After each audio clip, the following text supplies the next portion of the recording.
Bonjour, bonsoir à tous les amis qui nous suivent dans ces programmes, dans cette émission Au cœur du savoir.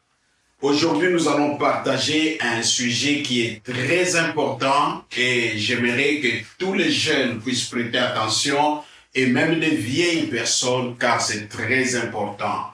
Nous allons parler sur les cicatrices de la vie. Je répète encore, les cicatrices de la vie.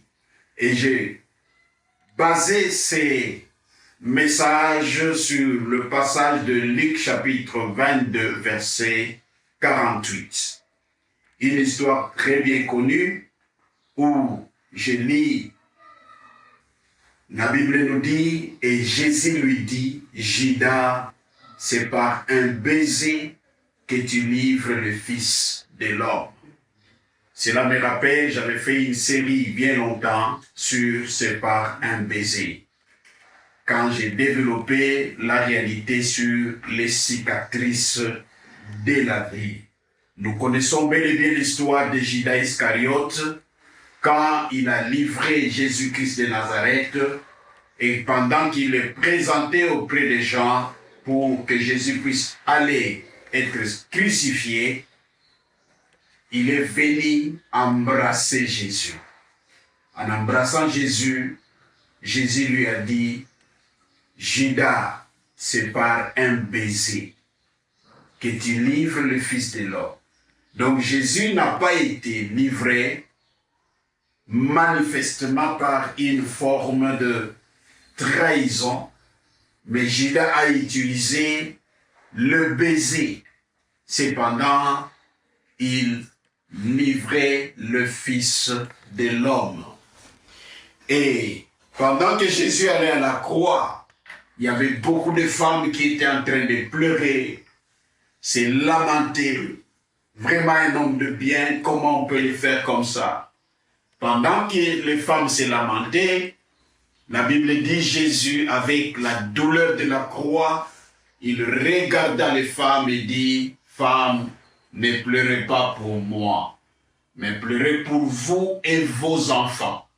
Car si moi, le bois vert, on me traite de l'appareil, à combien plus forte raison sera vos enfants qui sont de bois sec.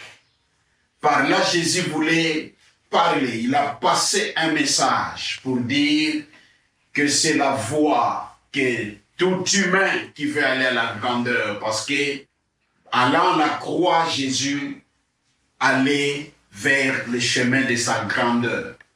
C'est à la croix que Jésus a eu le nom le plus élevé au-dessus de tous les noms.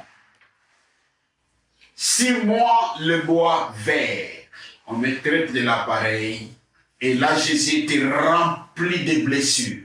Il a été tabassé, vraiment même affaibli sur le point qu'il ne pouvait plus porter la croix, et on a pris un Africain par force pour porter la croix de Jésus jusqu'à Golgotha. Il est important, mes amis, sur cette route de la grandeur, quand vous avez vos ambitions, vous avez un rêve, vous avez une vision, et vous voulez aller plus loin avec Dieu dans votre vie et réaliser votre destin, vous devrez connaître la réalité de ces sujets que j'ai intitulé « Les cicatrices de la vie ». C'est ainsi, je dis toujours, on a l'habitude d'acclamer les gens quand on les voit marchant sur le tapis rouge.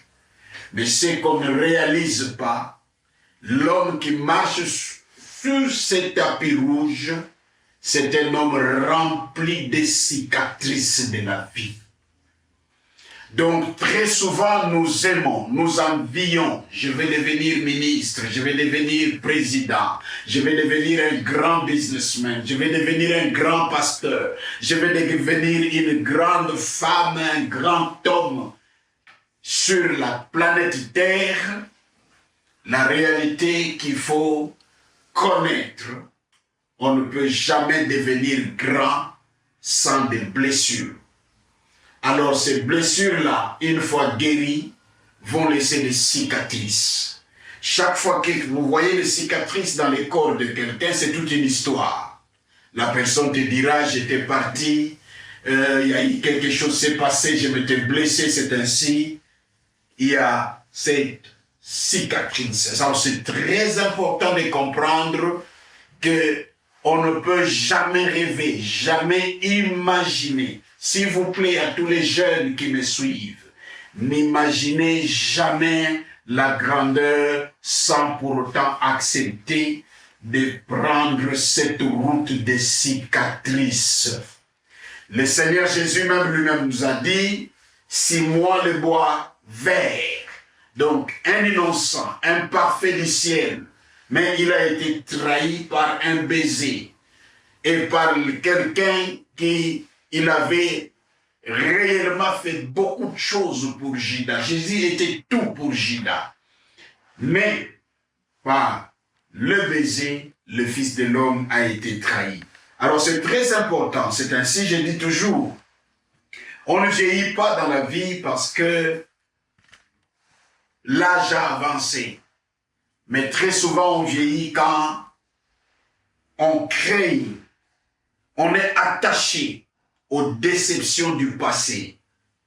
Quand on est attaché aux trahisons du passé, l'homme a tendance à abandonner le parcours de son dessein. Alors, mes amis, c'est très important.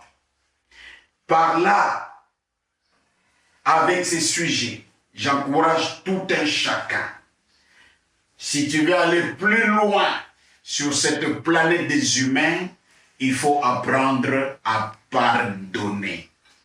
Les hommes qui ont du mal à pardonner, ils ont la facilité de compromettre avec leur destin.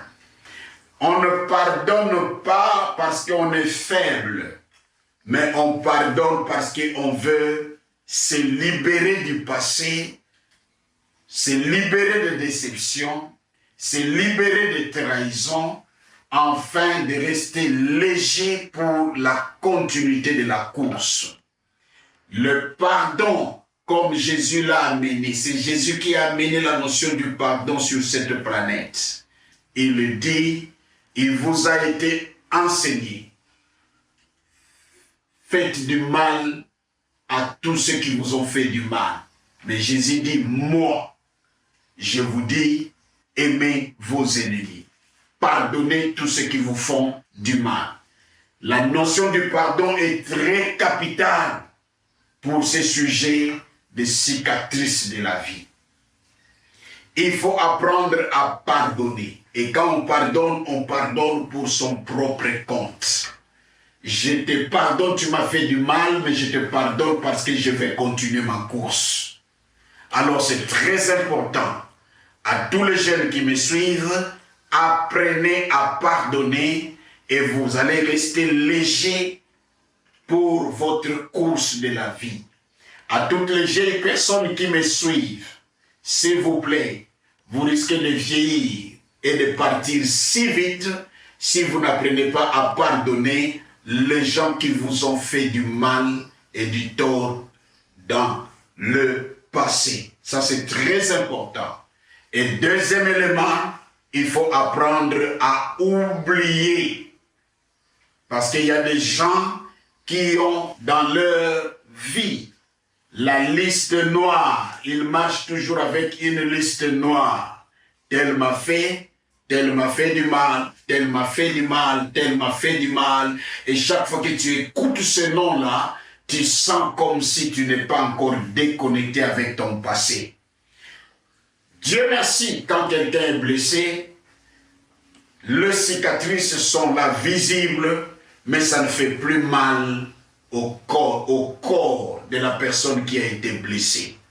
Apprenez à oublier et apprenez à parler avec aisance et liberté les chocs et les déceptions du passé. C'est ça même la réalité avec les cicatrices. C'est visible, ça raconte l'histoire, mais ça fait plus mal. Et ça, c'est très important. Et enfin, il faut continuer à croire en ta vision, à tes ambitions, à ton plan, à ton destin. Il faut continuer à croire malgré les cicatrices de la vie. Il faut continuer à croire que c'est toujours possible. Mes amis, c'est toujours possible.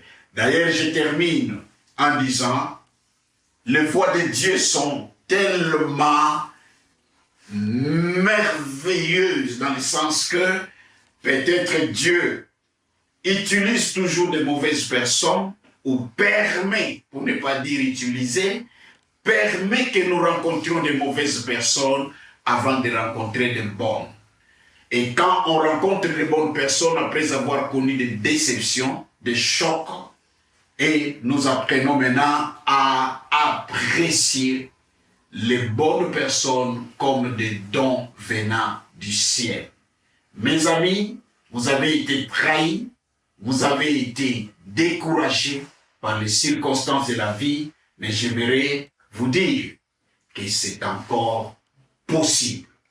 N'abandonne pas parce que vous avez été trahi, n'abandonne jamais parce que vous avez été déçu. Continue la route comme notre Seigneur Jésus, il a continué et il est monté à la croix et il est mort. Après le 3e jour, il est ressuscité et il a obtenu le nom le plus élevé au-dessus de tous les noms. Ton nom se trouve dans la victoire des épreuves que tu vas traverser. Alors, continue à croire, pardonner, oublier, raconter l'histoire et cela fera le nom que tu vas obtenir dans ta vie. Que Dieu vous bénisse. Rendez-vous au sommet.